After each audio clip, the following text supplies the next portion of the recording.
Sometimes people who shout the loudest about rules are the ones who know the least about them, and Karen was about to discover that in a way she would never forget. The sun had barely risen over the quiet lakeside community when she set out on her latest mission. To her, the neighborhood wasn't just a place to live. It was her kingdom, her domain, her stage where she performed the role of protector of standards.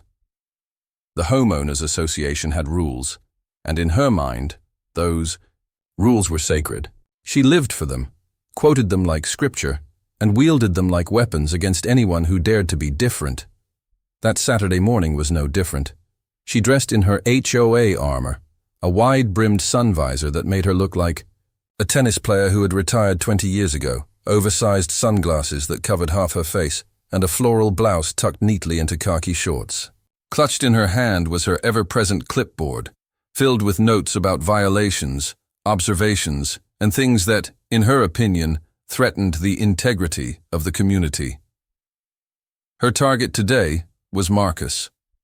Marcus had moved into the neighborhood only a few months ago, buying a property right by the lake. He was a tall, broad-shouldered black man with a calm, measured way about him. He wasn't loud, didn't bother anyone, and carried himself with the quiet confidence of someone who didn't need to prove anything. Most of the neighbors hardly knew him, but those who had seen him described him as polite, respectful, and easygoing. He kept his property neat, his lawn trimmed, and his home immaculate. Yet to Karen, that wasn't enough. The problem in her eyes was the boat. Marcus owned a modest fishing boat. It wasn't flashy or extravagant, just a small vessel perfect for calm mornings on the water. He kept it tied neatly to the dock behind his property, positioned carefully so it never drifted out of place. To anyone else, it was harmless.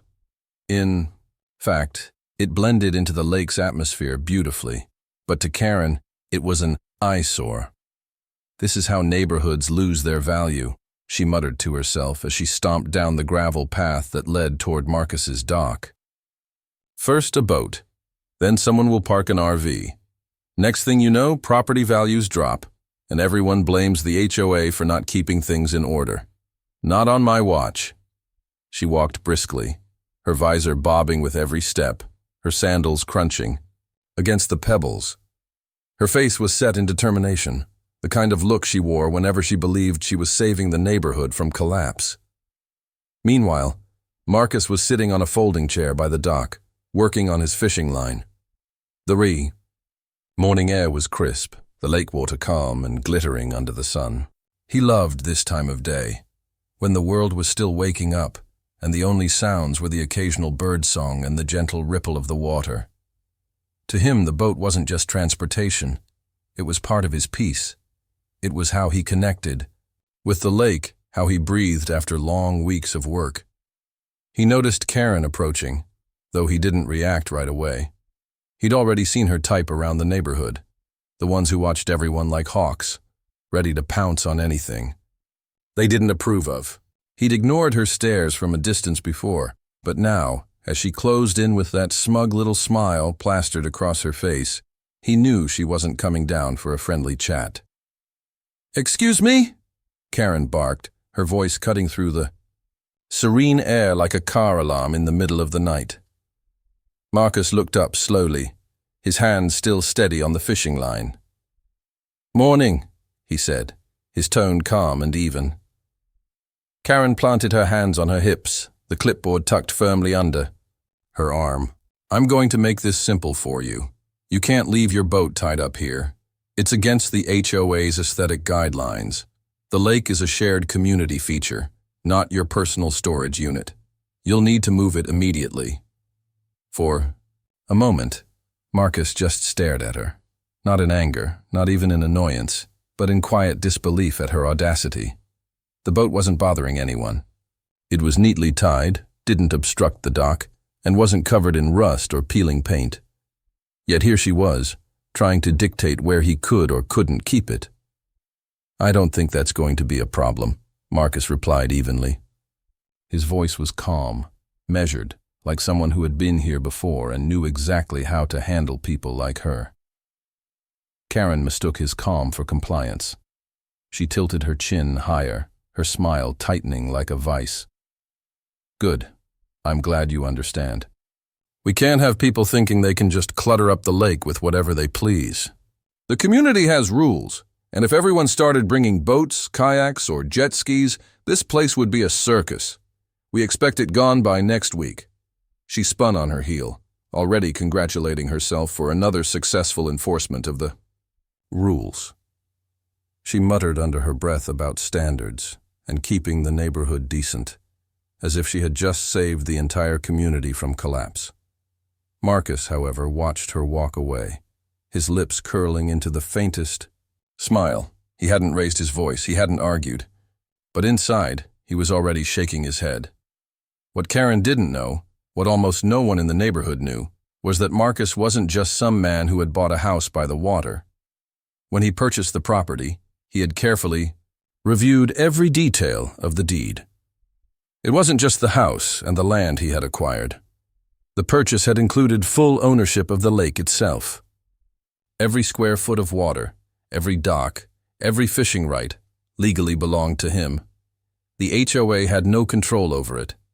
None of their rules, none of their guidelines, none of their threats carried any weight over what happened on that lake. Marcus had smiled when he discovered that during the buying process, knowing it gave him a quiet kind of power. But he had never abused it. He let the neighborhood use the lake freely. He never charged anyone, never restricted fishing, never said a word about their noisy summer barbecues or their fishing club tournaments.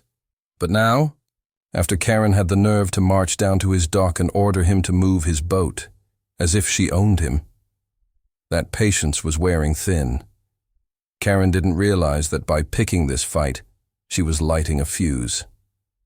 And when it burned down, she and her beloved HOA would feel the explosion. Marcus sat back in his chair, looking out over the calm water, his fishing rod balanced across his lap. The lake shimmered, reflecting the rising sun.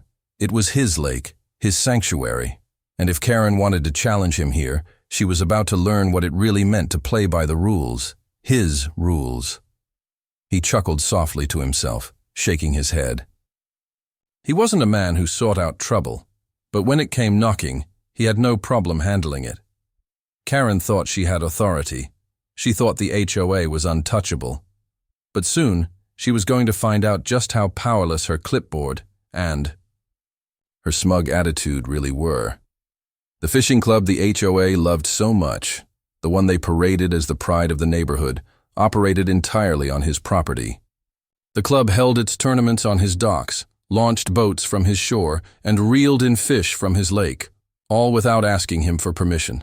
He had let it slide because he didn't care. But now? Now it was leverage. Marcus leaned back, closed his eyes for a moment, and smiled as the sun warmed his face. He didn't need to rush. He didn't need to argue.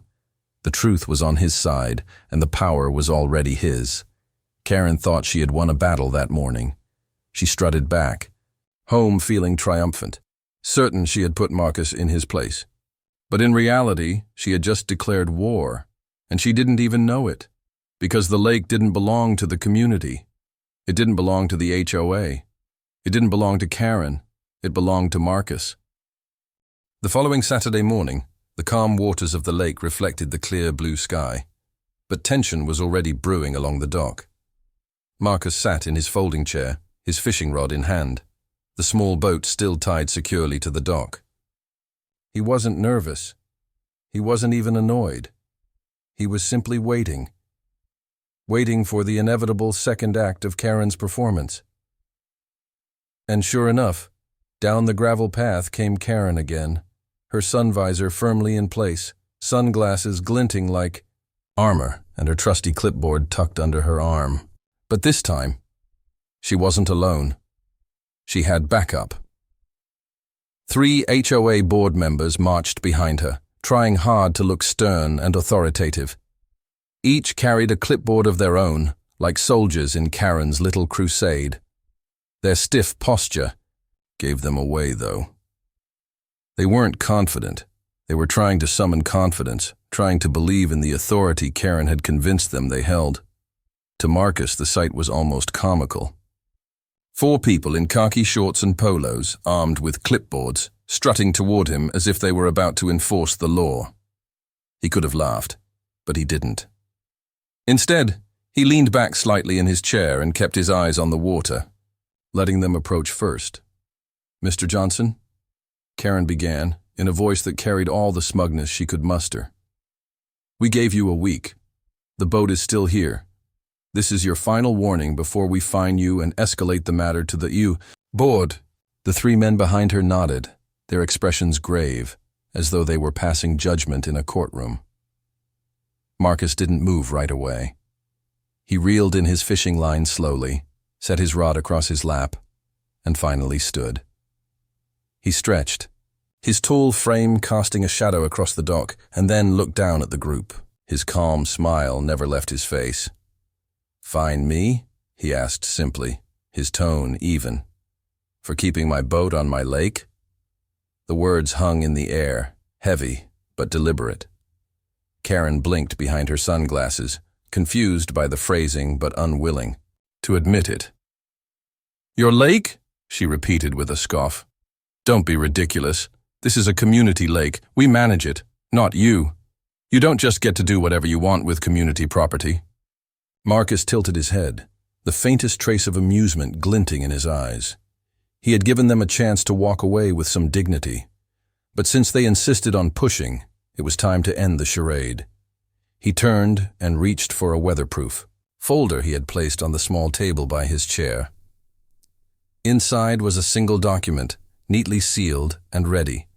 He pulled it out, unfolded it, and held it up for all of them to see. "This," he said, his voice sharp but steady, "is the property deed. It includes full ownership of this lake, water rights, shoreline, and docks. I own all of it, which means your HOA has no authority here." Karen laughed, a high, brittle laugh that sounded more like desperation than confidence. "That's absurd. The lake has always been community property. That's how it works in neighborhoods like this. Everyone knows that." But one of the board members, a tall, balding man with reading glasses, stepped forward. He peered at the document, his brow furrowing as he traced the lines of legal text. The more he read, the paler his face grew.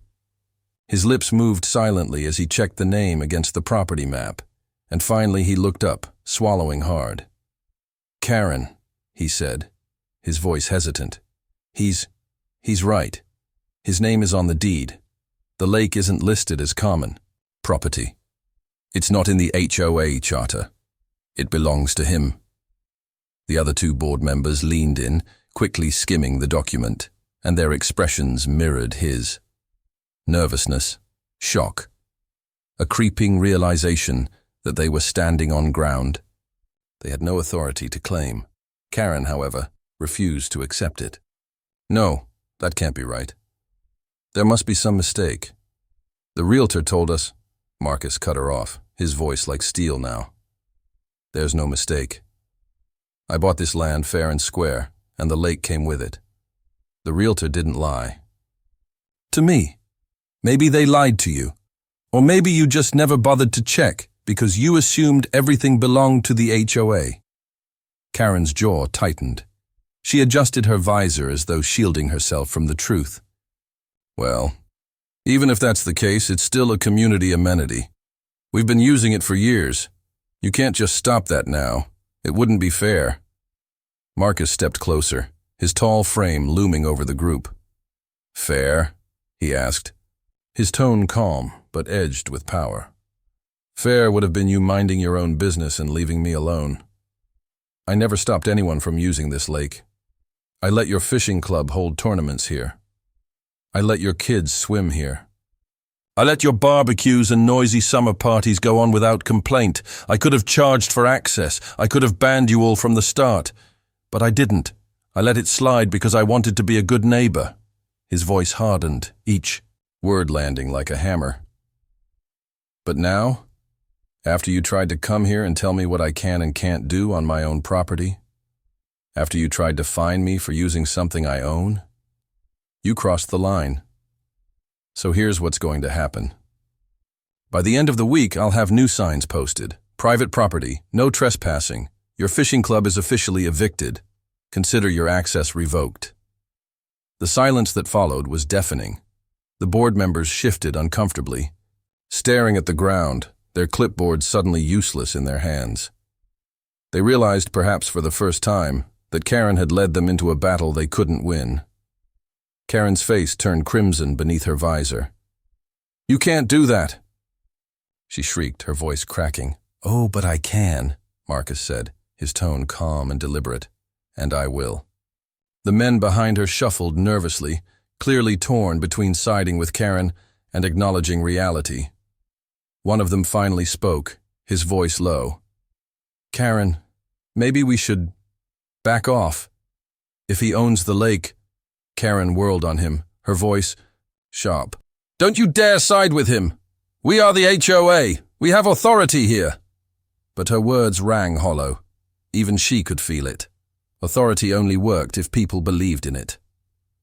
And right now, the flimsy illusion of HOA power was crumbling around her.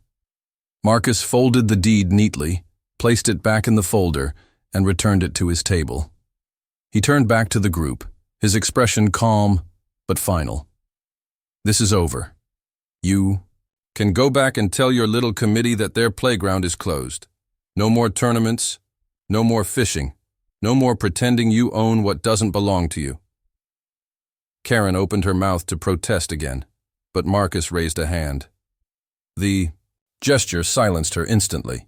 "Save it! You came here trying to control me. Now you'll see what real control looks like." For the first time since she had marched down that path with her army of clipboards, Karen faltered. Her lips trembled. She wasn't used to being challenged. She wasn't used to losing. And most of all, she wasn't used to someone having more power than her. Marcus turned back to his chair, picked up his fishing rod, and cast his line into the shimmering water. The sound of the line cutting through the air punctuated the moment with a quiet authority, more powerful than any of Karen's words. "Have a good day," he said simply, his eyes on the water, his tone dismissive. The board members hesitated, shifting awkwardly before retreating back up the path. Karen stood frozen for a moment longer, her fists clenched, her chest heaving, before finally spinning on her heel and storming after them. Her sandals slapped angrily against the gravel, her muttering drowned out by the gentle lapping of the lake against the dock. Marcus leaned back in his chair, a small smile tugging at the corners of his lips. He wasn't someone who sought out conflict, but he also wasn't someone who bowed down when it came to his rights. Karen had wanted a fight, and she had gotten one, but not the way she expected. The lake sparkled beneath the sun, calm and beautiful, as if it, too, understood who it truly belonged to. Marcus cast his line again, feeling the satisfaction settle deep in his chest. This wasn't just about a boat. It was about respect. And now, the balance of power in the neighborhood had shifted forever. Karen thought she had embarrassed him. She thought she had cornered him. Instead, she had exposed herself. And as Marcus sat by the water, patient and unshaken, he knew this was only the beginning. The HOA had pushed too far, and now they would learn exactly what it meant to cross, the one man they could never control. Word spread faster than wildfire. By the time Monday rolled around, the entire neighborhood was buzzing with whispers about what had happened at the lake. Some retold it like a scandal, others like a legend, and a few, in hushed tones, admitted they weren't surprised. The story twisted depending on who told it. Some said Marcus had tricked the HOA with fake paperwork. Others swore they had seen the deed with their own eyes. But one fact remained consistent in every retelling. The lake didn't belong to the HOA. It belonged to Marcus, the quiet man they'd all overlooked. At the HOA office, chaos had erupted. Karen sat at the head of the long wooden table, visor resting on the table beside her, clipboard pressed tightly against her chest, like a shield. Around her, the board members argued in circles, their voices rising, their hands gesturing wildly as they tried to come up with a strategy. "This could destroy us," one man said, his face red with frustration. "The fishing club is our biggest community activity. It's what we use to attract new buyers. It's what we brag about in our brochures. If it's gone, what do we even have left?" Another board member rubbed his temples, already exhausted. "We should have checked the deed years ago. How did none of us know the lake wasn't listed as community property? It's a disaster." Karen slammed her hand on the table, silencing them. "No, we will not roll over and let this man bully us. He doesn't understand how things work around here. He may own the water, but the community depends on it. If he wants to live here, he needs to live by our rules." But even as she spoke, her voice cracked with the slightest tremor. She could feel her control slipping, like sand running through her fingers. For years she had been the unchallenged queen of the neighborhood. Her word was law. But Marcus had dismantled that with a single piece of paper. Meanwhile, Marcus carried on with his life, unbothered by the storm he had unleashed. Each morning, he fished from his dock in peace, the signs he'd ordered now posted at every entrance to the lake. Private property. No trespassing without permission. They were large, bold, and impossible to ignore. The message was clear. The HOA's reign over the lake was over. At first, the residents were confused. They walked to the shoreline, fishing poles in hand, only to stop in their tracks when they saw the signs. Some muttered curses under their breath, others shook their heads in disbelief, but none dared step past the new boundaries. The security company Marcus had hired made sure of that. 2 uniformed guards patrolled the area daily, reminding everyone that the lake wasn't free anymore. The ripple effect was immediate. The fishing club disbanded within days, their expensive tournament scheduled for the weekend abruptly canceled. Parents who had promised their kids a summer of swimming had to explain that the lake was off limits now. The HOA's email inbox flooded with angry complaints, not directed at Marcus, but at them. "Why didn't you tell us the lake wasn't ours?" one resident demanded in all caps. "We've been paying dues for years thinking it covered the lake." "This is mismanagement," another message read. "If the HOA can't even control the amenities, what are we paying for?" The board scrambled to respond, but nothing they said could undo the damage. Their authority had been shattered, and for the first time, people began questioning what the HOA was even good for. Karen, however, refused to give up. She convinced herself that Marcus was the villain in the story, a selfish outsider who had tricked his way into power. She marched down to the dock one final time, fury boiling in her veins. Marcus was there, as always, his boat tied neatly, his fishing rod in hand. The water sparkled behind him, calm and serene, a sharp contrast to the storm raging inside Karen.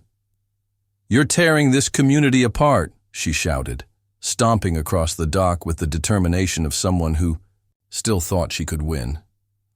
"All because of your ego and your boat. Families have lived here for years depending on this lake. Kids grew up fishing here, neighbors bonded here, and now you've ruined it all." Marcus didn't flinch. He reeled in his line slowly, set his rod aside, and stood. His gaze was calm, steady, but behind it burned the fire of someone who had finally had enough. "No, Karen," he said, his voice firm. "I didn't ruin anything. I gave this community more grace than it deserved. I never stopped anyone from enjoying the lake. I didn't charge you a dime. I let your fishing tournaments run. I let your kids swim. I let you treat this lake as if it was yours, even though it never was." He took a step closer, his tall frame towering over her. "But you couldn't leave well enough alone. You came after me. You tried to find me for using something I owned. You tried to embarrass me, to put me in my place, and now you're shocked that I pushed back? That I reminded you who actually holds the power here?" Karen's lips trembled, her bravado cracking under the weight of his words. Still, she tried one last time. "It's not fair," she said, her voice breaking. Marcus's reply was sharp, final, undeniable. Fair would have been you minding your business. Instead, you tried to take mine. And now, you can enjoy staring. At an empty lake you'll never set foot in again. The silence that followed was suffocating. Karen's chest heaved, her fists clenched, but there was nothing left to say. She had lost. Marcus turned his back on her, walked calmly to his boat, and untied it from the dock. The water shimmered around him as he pushed off, the gentle ripples spreading outward like a quiet declaration of victory. Behind him, Karen stood frozen, her world crumbling, her authority gone. From that day forward, the lake became a symbol in the neighborhood. To some, it was a reminder of Karen's downfall. To others, it was proof that the HOA wasn't invincible. And to Marcus, it was freedom. The fishing club never recovered. The HOA, stripped of its biggest attraction, saw its influence shrink with every passing month. People began resisting their rules, questioning their decisions, and openly mocking their meetings. Karen lost her position on the board within the year, her once feared presence reduced to little more than gossip at block parties. But Marcus? He thrived. He enjoyed his lake in peace, sometimes alone, sometimes with friends, always on his own terms. Neighbors who once looked at him with suspicion now nodded respectfully when they passed. Some even apologized quietly, admitting they'd let Karen speak for them for too long. Marcus accepted their words without bitterness, because he hadn't done this to prove anything to them. He had done it to stand his ground, and in the end, he had won. The lake shimmered in the sunlight, calm, beautiful, and untouchable. It no longer belonged to the HOA, to the fishing club, or to Karen's clipboard. It belonged to Marcus, the man who refused to be controlled, the man who had shown them all what true ownership meant. And for as long as he lived there, no one would ever forget it. The end.